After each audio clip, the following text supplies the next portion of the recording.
Бұл өсімдік тек малға ғана азық емес, оның адамдың дертіне айықтыратын емдік қасиеті де бар. Жантақ өсімдігі шөлейт жерлерде өседі. Оның алуан түрі бар.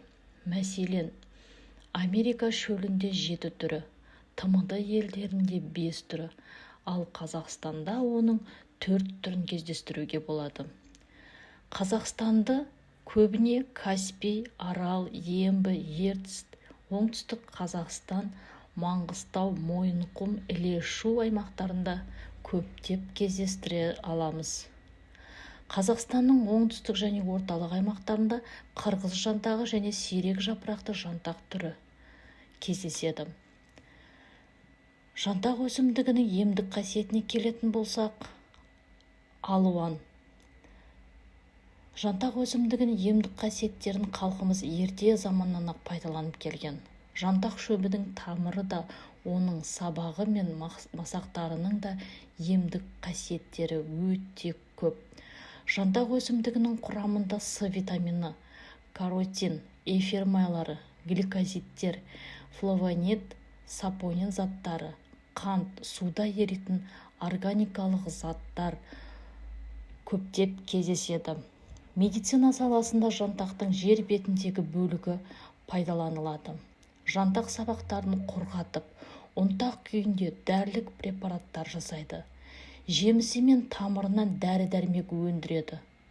Жантақтың іш жүргізетін, несеп айдайтын, тер шығаратын, өт жүргізетін және қабынуға қарсы әсер ететін қасиеттері бар. Жантақ өсімдігінің жапырақтары мен бұтақтарынан жасалған тұнманы жөтел басатын дәрі ретінде пайдалануға болатынын білесіз бе? Сонымен қатар бүйрекке, қуыққа, тас байланғанда пайдасы өте зор. Жантақтың тамырынан жасалған дәрілер геморрой түйіндерін және сыртындағы жарақаттарды емдеу үшін көптеп қолданылады.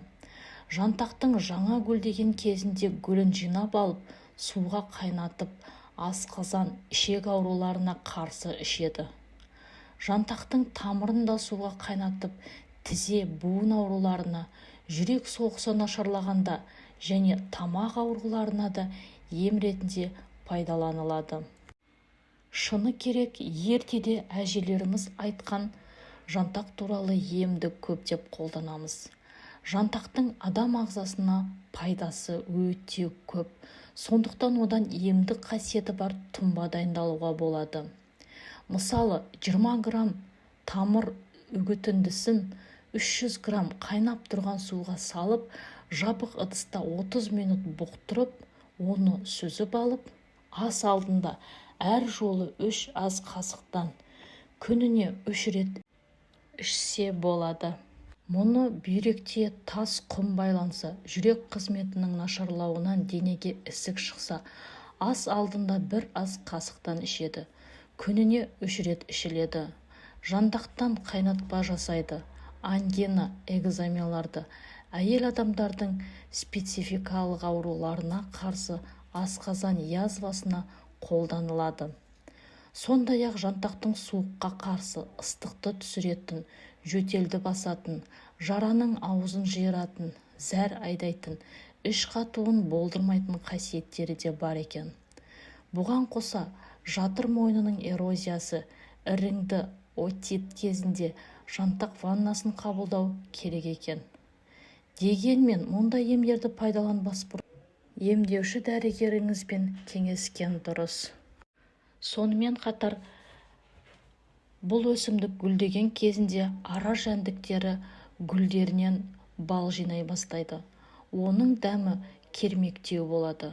Адам ағзасы үшін әсіресе жантақ гүлінен жиналған балдың маңызы өте зор.